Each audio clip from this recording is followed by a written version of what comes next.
कहानी है उत्तर प्रदेश के भागलपुर की। गांव में राकेश एक छोटे से ठेले पर पत्ता गोभी का मंचूरियन बेचा करता था। उसकी गोभी मंचूरियन और लाल वाली चटनी काफ़ी अच्छी लग रही थी। राकेश भगवान शिव का बहुत बड़ा भक्त था और रोज़ मंदिर जाकर पूजा किया करता था। राकेश अपने ठेले पर गरीबों को मुफ्त में भी मंचूरियन खिलाया करता था। राकेश दिल का और बहुत ही अच्छा व्यक्ति था।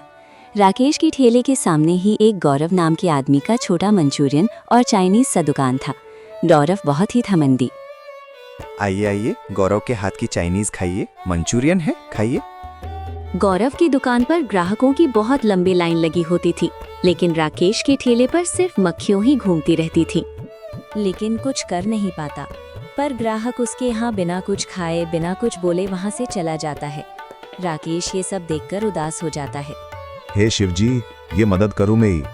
ऐसे ही शाम हो जाती है और राकेश अपने घर जाता है। घर में उसकी दीपा नाम की एक पत्नी थी। आज भी कुछ कमाई नहीं हुई ना, जो भी था सब कुछ गरीबों में बांट दिए होंगे। मैं पता तो है, गरीबों को खिलाना बड़े पुण्य का काम है। इस पुण्य के चक्कर में 1 रुपया नहीं आ रहा है घर में।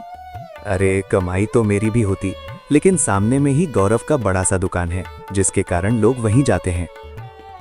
इसलिए मैं तुमसे बोलती हूँ, तुम मुखिया जी के यहाँ काम कर लो, कम से कम घर का खर्चा तो निकल जाएगा। देखो, मेरे पिताजी, मेरे दादाजी दोनों ही मंचूरियन का ठेला लगाया करते थे, लोगों का पेट भर करते थे। मैं भी देखता हूँ, कुछ मैंने अगर अच्छा ना चले तब बंद करने का सोचूंगा। जब से मेरी शादी हुई है तब से मैं यही सुनती आ रही हूँ। तुम देखना दीपा, एक दिन भगवान हमारी जरूर सुनेंगे और हमारे भी अच्छे दिन आएंगे। तुम बस झूठी इच्छा में जीते रहो, कभी कुछ नहीं होने वाला। मैं कल ही अपने मायके चली जाऊंगी। ये बातें सुनकर राकेश उदास हो जाता है। हे भगवान, ये सब आप देख रहे हो ना, मेरी मदद करो। उसके बाद अगले दिन ही उसकी पत्नी घर छोड़कर अपनी मायके चली जाती है। राकेश बस अपनी पत्नी को दुखी होकर जाते देखा रहा था। सुबह सुबह ही राकेश गांव के किराने की दुकान पर पहुंच जाता है।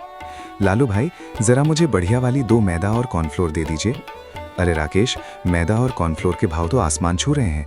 आपको पता है, आज चीनी का भाव 70 रुपए किलो हो गया है। अरे लालू भाई, क्या बोल रहे हो? पिछले हफ्ते ही तो मैंने आपसे मैदा ली थी, तब तो भाव 40 रुपए किलो था और आज 70 रुपए किलो। ये कैसे हो गया? वो क्या है ना, जो कंपनी में सब बनाती है वही दाम बढ़ा दी है। देखो राकेश, तुम मेरे पुराने ग्राहक हो, तो इसीलिए मैं तुम्हें बता रहा हूँ कि मेरे पास पहले ही पुरानी मैदा रखी है, जो थोड़ी सी मिलावटी वाली है। अगर तुम कहो तो मैं तुम्हें वो सही भाव में लगाकर दे देता हूँ। वैसे भी मंचूरियन में ताज़ी गोभी डालोगे तो बनाने के बाद तो पता भी नहीं चलेगा। नहीं भाई, मेरे ग्राहक मेरे लिए भगवान की तरह है, इसलिए मैं उनके साथ धोखा नहीं कर सकता। मैं कुछ भी खराब चीज़ इस्तेमाल करके अपने ग्राहकों को धोखा नहीं दे सकता। देख लो राकेश, जैसे तुम्हारी मर्जी, मैं तो तुम्हारे भले के लिए बोल रहा हूँ। कोई नहीं भाई, मैदा का भाव बढ़ा है तो आप एक काम कीजिए, आप मुझको 2 किलो बढ़िया मैदा और कॉर्नफ्लोर 1 किलो खोल कर दे दीजिए। मुझे पता है राकेश, तुम अपने सामान में कोई घपला नहीं करते हो। मैं जानता था तुम ये बेकार मैदा का इस्तेमाल मंचूरियन बनाने में नहीं करोगे, लेकिन भाई अगर थोड़ा मुनाफा नहीं करोगे तो तुम घर कैसे चलाओगे? तभी उसकी दुकान पर उसके पड़ोस का दुकान वाला आ जाता है। लालू भैया, मैदा क्या भाव है? अरे ओ गौरव भैया, आज तो मैदा 70 रुपए किलो है। अरे भैया, हमें बढ़िया वाली मैदा नहीं चाहिए। आपके पास वो मिलावटी वाली मैदा है ना, जो आपने पिछले हफ्ते मुझे दी थी, वही दे दो है। हाँ, रखी है ना वो वाली? तो ठीक है भैया, मैदा 5 किलो कर दो मेरे लिए। मैं कोई अमीर आदमी तो हूँ नहीं जो अच्छी मैदा का इस्तेमाल करूँगा।